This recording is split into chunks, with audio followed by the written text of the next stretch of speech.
C'est vraiment un endroit merveilleux.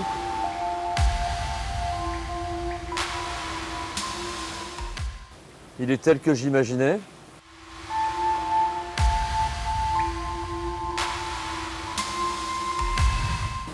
Il y a une atmosphère ici qui permet justement de faire la différence avec les autres structures. INSEP, c'est une identité forte. C'est comme un campus d'université américaine. Oui, ici, c'est un petit village.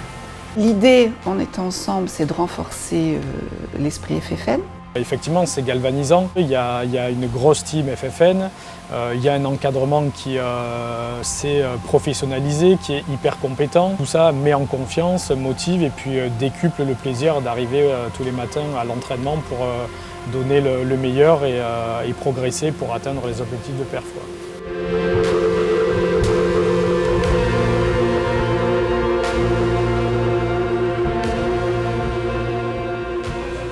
Je mériterais avoir plus de gens. À mettre. À avoir ou mettre. Enfin, bref, il faut aller chercher. Et vraiment un lieu qui transpire la haute performance, mais aussi tous les moyens qui sont donnés pour la haute performance. L'environnement matériel, donc à disposition un bassin de 10 lignes. Pour un groupe de 8 nageurs, je ne vais pas faire le difficile. Ensuite, un endroit très calme où on peut élaborer, donner des consignes et qu'elles soient entendues par tous. Matériellement aussi, toute une unité de récupération autour du bassin, bain chaud, bain froid, kiné, service médical pas très loin pour la cryo. Et puis également les gens qui gravitent autour de cette piscine. Donc déjà d'autres activités comme le polo, la synchro, le plongeon, l'eau libre font qu'en permanence on côtoie des gens qui sont passionnés pour leur métier, des nageurs qui sont passionnés par leur projet. Et donc tout ça, ça donne une envie de venir travailler au quotidien qui est vraiment énorme. De 17-0, de 19 une, c'est bien. Le dernier. La différence majeure pour moi, elle se situe au niveau de l'ambiance qu'il peut y avoir dans comme le campus INSEP, avec beaucoup de sportifs de haut niveau qui gravitent tout autour de ça, tout un staff qui est omniprésent tout le temps, et ce qui fait qu'on baigne dans une atmosphère de haut niveau. Et pour moi, c'est ça qui fait vraiment la diff avec les autres lieux d'entraînement. En fait, tout ce qui est problématique à l'extérieur de l'INSEP ne l'est plus ici. Il y a un nageur qui a mal quelque part, ou qui est malade, qui est blessé. On le sort, on lui dit tu vas chez le docteur, il va chez le docteur. Voilà, tout de suite, quoi. Et c'est immédiat. Il peut, si jamais, nous on n'a pas vraiment un sport à blessure, mais si par exemple il glisse et qu'il se fait mal à la hanche, il peut aller tout de suite passer un scanner, une échographie ou un IRM. Il y a carrément un IRM dans l'INSEP, donc voilà, c'est génial. Dès que la balle elle va toucher la main, on est obligé de la relancer. D'accord?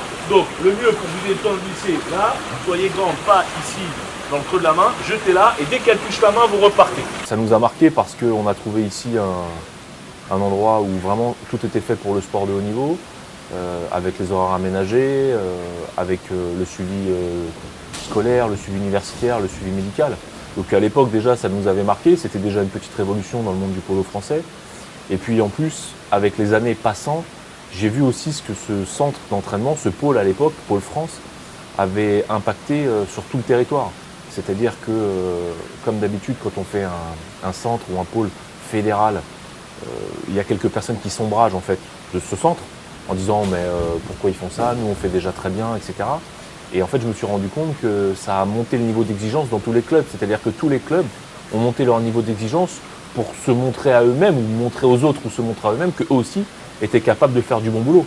Donc en fait c'était bingo, on était gagnant, la fédération je pense a été gagnante de tous les côtés. C'est-à-dire d'un côté il y avait ici 15 athlètes qui s'entraînaient vraiment sérieusement avec un encadrement de qualité et de l'autre tous ceux qui ne venaient pas ou qui ne voulaient pas venir ont pu bénéficier aussi dans les clubs d'augmentation de conditions d'entraînement, etc. Donc je pense que c'est quelque chose qui a structuré en fait toute la filière sans au départ le vouloir sur toute la filière, je pense.